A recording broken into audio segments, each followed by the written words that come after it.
몇 년 전에 미국에서 용서라고 하는 주제로 설문조사를 했다고 합니다.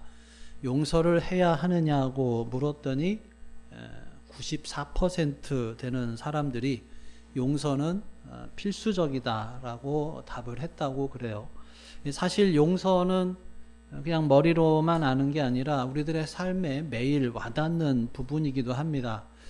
우리가 엄청나게 잘못한 사람이 있어서 그 사람을 항상 용서해야 하는 건 아니지만 여러 가지 불편한 관계, 또 꼬인 관계, 뭐 내 마음을 힘들게 하거나 괴롭히거나 또 내 눈에 보기에 좋지 않은 일을 하는 사람들을 볼 때 내가 갖는 마음을 푸는 것도 용서죠. 세계 이곳 저곳에서 전쟁이 벌어지는데 사실 전쟁이 탐욕 때문에 일어나기도 하지만 용서하지 못해서 일어나는 경우도 많죠. 교회도 왜 하나 되지 못하고 나누어지고 서로 사랑하지 못할까? 뭐 큰 이유는 서로 용서하지를 못해서죠. 부부간에도 용서하지를 못해서 각방을 쓰는 경우도 있고, 또 부모와 자녀 간에 소리를 지르거나 또 독한 말을 하는 것도 용서가 되지 않기 때문이죠. 불편한 사람들을 피해 다니는 것 역시 용서하지 못하고 있기 때문에 그렇습니다. 그래서 우리 인생에서 관계가 제일 중요하죠. 신앙생활에서도 가장 중요한 것은 관계입니다.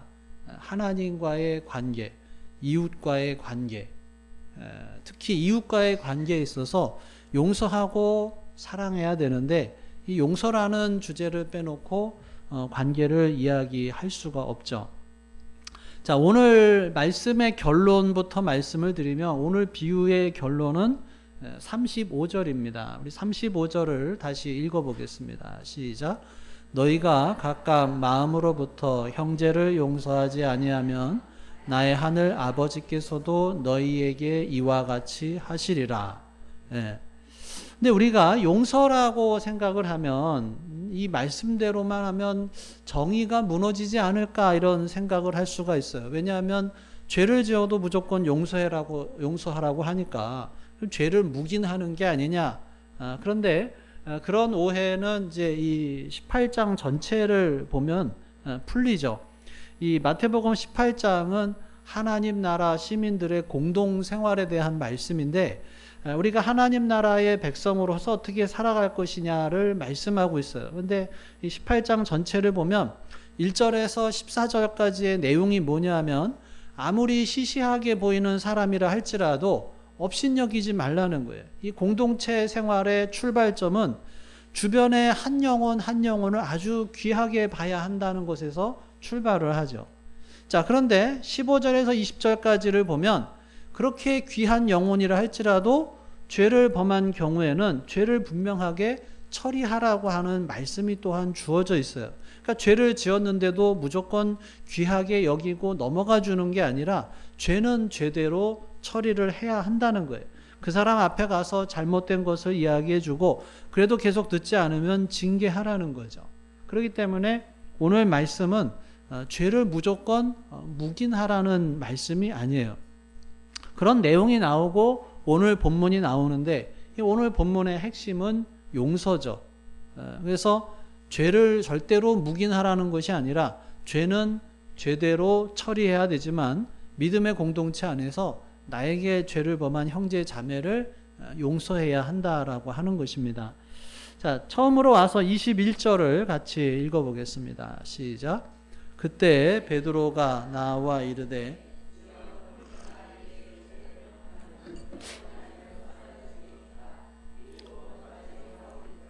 이 베드로의 질문을 보면 굉장히 너그러운 사람이에요. 왜냐하면 당시의 랍비들의 법에 따르면 사람들이 죄를 짓고 3번까지는 용서해 주도록 되어 있었기 때문에 그럽니다. 그런데 4번째는 절대로 용서해 주면 안 된다는 거예요. 그러한 랍비들의 법에 비해서 베드로는 7번까지 용서해 줘야 되냐라고 말했기 때문에 상당히 너그러운 것 같죠. 그런데 그 다음을 보면 22절 시작. 예수께서 이르시되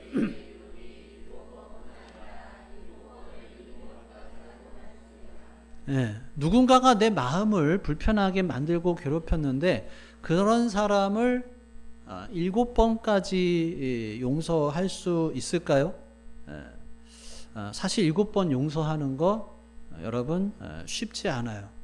3번까지는 어찌어찌 용서해 주겠는데 또 잘못하면 용서가 어렵습니다. 사실 우리는 한두 번 당하면 그냥 너는 아웃하면서 잘라버리기가 쉬워요. 그런데 베드로는 7번을 용서해 주어야 하느냐고 상당히 너그러운 이야기를 합니다. 근데 예수님께서는 뭐라 그래요? 7번을 70번까지. 그러면은 77이 49, 490번까지 용서하라는 거냐? 490번까지 용서해주고 491번부터는 용서하지 말라는 거냐? 문자적으로는 그렇지만은 사실 490번까지 용서할 수 있는 사람이 어디 있겠어요? 그러니까 무한하게 용서하라는 거죠. 끝없이 용서하라는 거예요. 사람은 사실 용서하는 데에 아주 인색합니다. 다른 사람이 9번 잘하다가도 한 번 잘못하면 그것 때문에 마음이 딱 걸리고 뭔가 속이 얹힌 것 같아요. 그래서 평소에 괜찮다가도 싸움이 벌어지면 10년 전에 상대가 했던 말이나 행동 가지고 그거 끄집어내면서 싸우는 게 그게 우리 인간이에요. 근데 예수님은 무한히 용서하라고 하셔요. 그래서 그리스도인에게는 용서가 선택사항이 아니라 해도 되고 안 해도 되는 것이나 내가 알아서 하면 되는 선택이 아니라 예수님이 주신 명령이다라고 하는 것입니다. 자, 계속해서 23절 읽어보겠습니다. 시작. 그러므로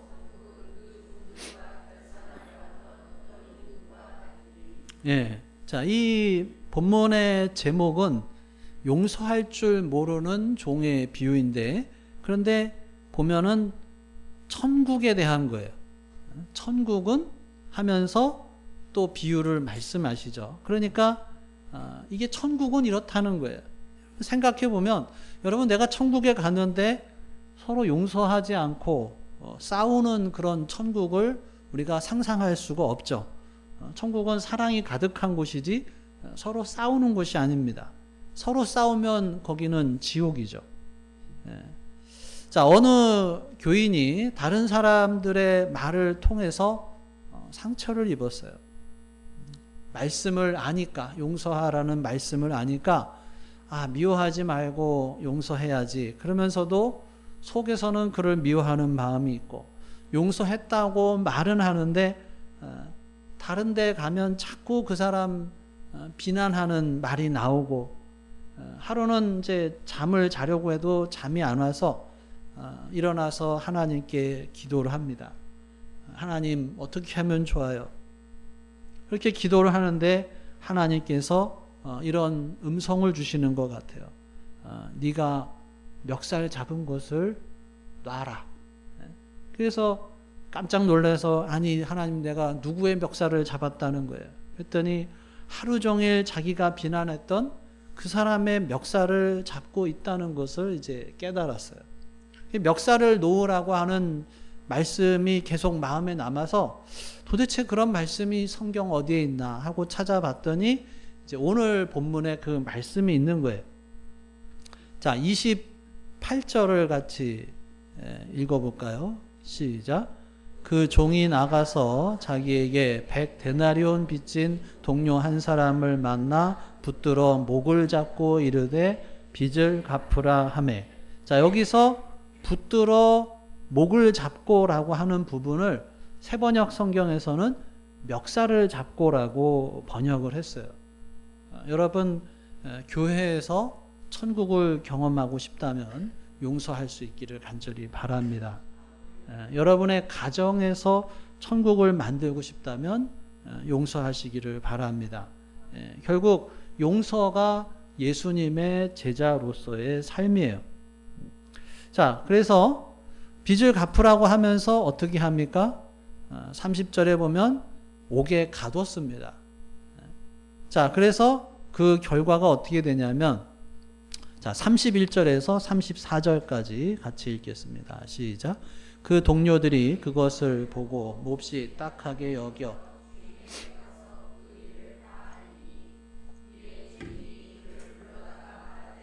악한 종아, 내가 빌기에 내가 네 빚을 전부 탕감하여 주었거늘 내가 너를 불쌍히 여김과 같이 너도 내 동료를 불쌍히 여김이 마땅하지 아니하냐 하고 주인이 노하여 그 빚을 다 갚도록 그를 옥졸들에게 넘기니라.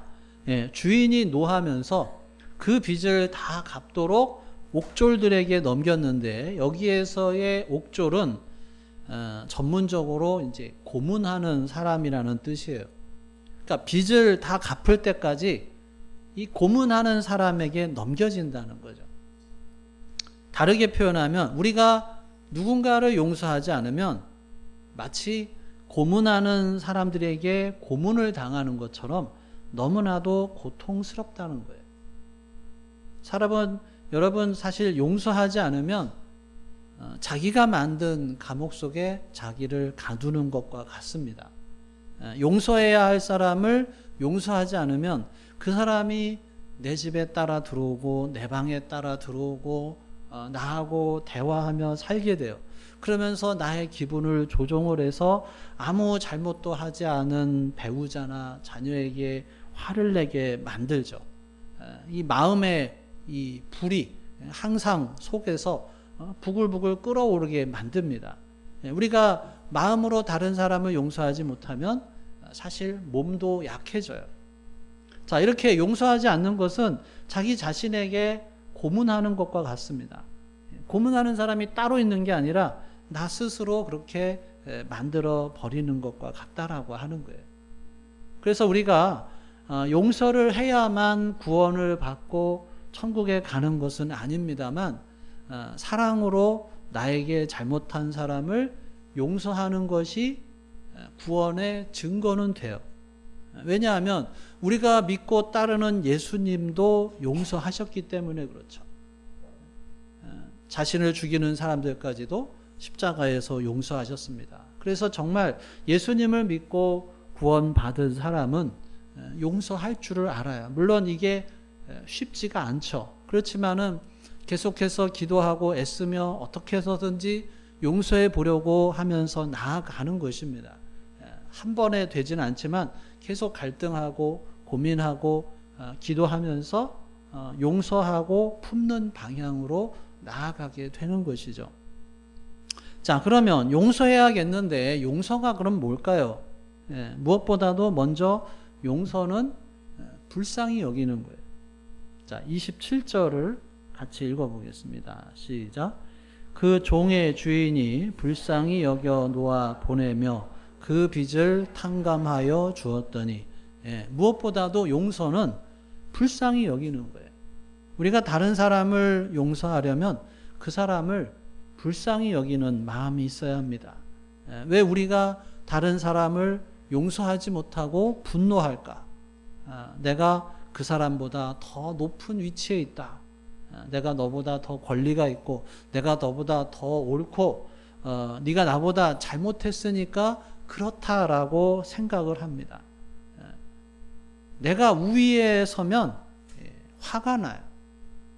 감히 네가 왜냐하면 아래에 있는 사람이 위에 있는 그 나에게 뭐라고 하니까 그런 거죠. 근데 진정한 용서는 내가 위에 있는 것이 아니라 그 사람과 동등한 위치에 서보는 것이죠. 우리 인간의 위에 있는 자리는 오직 하나인데 그것은 하나님의 자리죠. 내가 그 자리에 올라가서 앉지 않는 것이 용서입니다. 내가 자꾸 남을 용서하지 못하는 것은 내가 자꾸 하나님의 자리에 앉으려고 하는 거예요. 자, 두 번째로 용서는 공감하는 것뿐만 아니라 빚을 없애주는 거다라는 거죠. 27절을 다시 보면 그 종의 주인이 불쌍히 여겨 놓아보내며 그 빚을 어떻게 해요? 탕감해 줬어요. 그러니까 불쌍히 여겼고 빚을 탕감해 줬다는 거예요. 그러니까 빚을 기억하고 붙잡은 게 아니라 그냥 없애줬다는 거예요. 이제 안 갚아도 된다는 거예요. 자, 이 사람의 빚이 얼마였어요? 10,000달란트. 근데 뒤에 보면 이 사람에게 빚진 자는 얼마를 빚졌어요? 100데나리온. 여러분, 이 숫자를 계산해 보면, 자, 1달란트가 6,000데나리온이에요. 그냥 계산 쉽게. 자, 그럼 1데나리온은 얼마냐? 노동자 하루 품삯이에요. 그러니까 우리가 그냥 계산하기 쉽게 하루 품삯 그냥 10만 원으로 잡으면요. 자, 6,000데나리온이면 1달란트. 얼마 정도 되냐면 그냥 계산하기 쉽게 6억이라고 계산을 해요. 자, 그러면은 100데나리온 빚진 사람은 대략 한 1,000만 원 정도 빚을 진 거예요. 자, 그런데 10,000달란트잖아요. 10,000달란트. 1달란트가 6억인데 10,000달란트면 6만억이잖아요. 6만억이면 6조죠. 6조. 사실 이게 뭐 엄청난 빚인데, 자, 이거를 그냥 탕감해 줬다는 거예요. 그런데 왜 탕감해 줬어요? 불쌍히 여겨서 그냥 그 6조를 다 탕감해 줬다는 거예요. 그런데 여러분, 우리가 빚이 없어진다는 거는 사실 그냥 없어지는 게 아니에요. 내가 그 아픔을 대신 감당하는 거예요. 액수가 그냥 없어지는 게 아니잖아요. 주인이 그 액수를 짊어지는 거죠. 예를 들어서 내가 뭐 스마트폰을 쓰고 있었는데, 핸드폰을 쓰고 있는데 갑자기 누가 이렇게 쳐가지고 떨어져서 핸드폰이 망가졌어요. 자, 그럼 어떻게 해야 돼요? 그 사람한테 이거 당신이 쳤으니 물어내십시오. 그리고 그 사람은 아유 죄송합니다 하면서 값을 변상을 해줘야 맞죠. 그런데 보니까 이 사람이 불쌍한 거예요. 그래서 그냥 가시라고.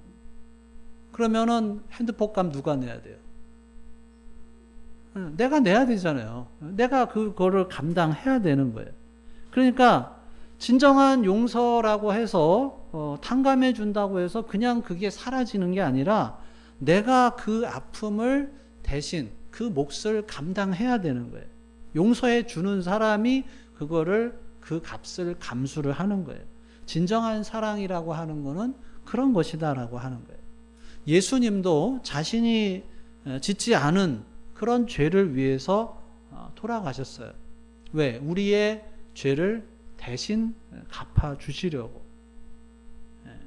용서하려고 해도 마음이 잘 안 따라줘요. 마음이 가야 용서해 주죠. 여러분, 용서는 감정이 아닙니다. 물론 감정이 따를 수 있지만 감정으로 느끼기 전에 먼저 주는 거예요. 마음이 안 따르더라도 내가 의지를 가지고 용서하기로 하면 감정이 따라오고 또 자유를 느끼게 되고 내가 용서하면 감정이 따라오게 됩니다. 그렇지만 아까도 얘기했듯이 결과까지 덮는 것은 아니에요. 용서는 해야 하지만 진정한 사랑이라면 잘못된 죄를 다시는 범하지 않기 위해서 노력해야 하는 것입니다. 자, 그래서 용서는 불쌍히 여기는 것이라고 했는데 사실 그것이 용서의 비결이죠. 용서를 불쌍히 여길 때 사실 용서가 가능합니다. 근데 이것은 그냥 가끔 불쌍히 여기는 게 아니라 나를 해치는 그 사람을 한 인간으로, 그리고 하나님의 형상대로 지음을 받은 인격체로 보는 거예요. 하나님이 보시기에 참 좋았다 하는 그런 좋은 존재로 창조된 사람이라고 하는 것을 생각하는 것입니다. 불쌍히 여긴다는 것은 그런 것이에요. 내 남편이, 내 아내가, 내 자녀가, 내 부모가, 교회의 다른 교우가 나에게 잘못한 게 있고 불편하게 굴어도 인간적으로 보면 변하지 않을 것 같은 사람이라도 십자가에 흘리신 예수님의 피가 그 사람의 심령에 묻으면 그도 믿음과 사랑의 사람으로 변할 수 있다고 믿어주는 것이 불쌍히 여기는 거예요. 주님이 역사하시면 아무리 악한 사람이라도 변화될 수 있다고 여기며 기도하고 기다려줄 줄 아는 마음이 불쌍히 여기는 마음이고 그것이 주님의 마음이다라고 하는 것입니다. 여러분, 우리는 보통 악한 사람들 보면 뭐라 그래요? 아유, 저 사람은 구제불능이야. 근데 사실 하나님의 관점에서 구제불능인 사람은 없죠. 내가 아무리 기도해도 저 사람은 안 변해. 그것은 오히려 교만이고 하나님의 능력에 대한 불신이죠. 내가 아무리 기도해도 저 사람은 안 변할 거야. 그 아무리가 도대체 얼마나 기도했냐는 거죠. 아무리 기도해도 저 사람 안 변하던데 몇 년을 기도했나요? 대개는 조금 하다가 관두는 게 아니냐라고 하는 거예요.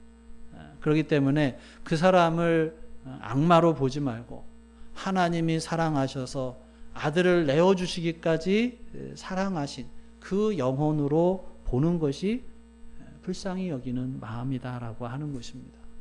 그렇게 불쌍히 여길 때 용서가 가능하다라고 하는 것입니다. 그 사람이 아무리 나에게 잘못했다고 해도 내가 하나님께 지은 죄에 비하면 내가 하나님께 지은 죄는 얼마라는 거예요? 여기서 10,000달란트라는 거예요. 대략 잡으면 6조.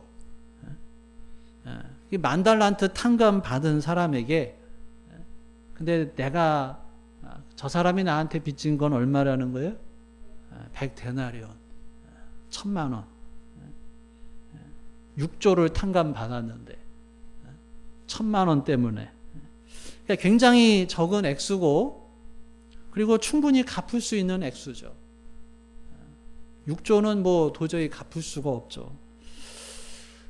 사랑하는 여러분, 혹시 지금 누군가의 멱살을 잡고 있는 것은 아닌지, 남편이든 아내든 자식이든 또 부모든 다른 교우든 뭐 직장 상사든 뭐 사업체 손님이든 이 말씀의 근거에서 멱살 잡은 것을 놓아야 진정한 자유를 누릴 수가 있습니다. 우리가 이 말씀을 알아도 또 실제 삶 속에서는 용서를 실천하기가 쉽지 않아요. 그럴 때 우리가 이렇게 기도하기를 바랍니다. 하나님, 저 사람을 용서하기를 원하는 마음이 저에게 없습니다. 그런데 하나님께서 용서하라고 하셨기에 하나님 말씀대로 순종하기를 원합니다. 제가 용서할 수 없다는 것을 주님께서 너무나도 잘 아시기 때문에 제가 말씀에 순종하기를 원하는 이 마음을 받아주시고 이 마음이 실제로 저 사람을 용서할 수 있는 데까지 연결되게 하여 주시옵소서. 솔직하게 이렇게 기도하는 거예요. 그리고 자기 기분을 의지하지 말고 말씀에 의지해서 용서할 때 역사가 나타나게 될 줄로 믿습니다. 이 깨진 관계 속에서 용서하지 않고 살면 자기는 계속 감옥 속에 갇혀 살게 될 수밖에 없습니다. 나를 감옥에 가둬놓고 계속 고문하는 것처럼 고문당하는 삶을 살게 되는 거예요. 상처받았다고 계속해서 상대방을 원망하고 미워하면 괴롭고 답답한 것은 사실 나 자신이죠. 그 사람은 그냥 잘 지내고 있는데 나는 그 상처 때문에 괴로워하고 잠도 못 자고 그러면 피해는 나에게 돌아온다라고 하는 것입니다.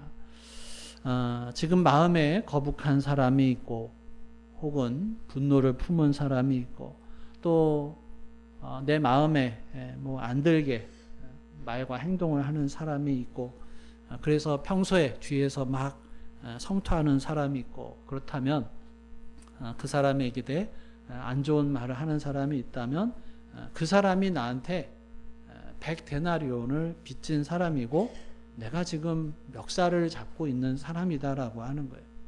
그 사람이 내가 멱살을 놓고 용서해야 될 사람이다라고 하는 것입니다.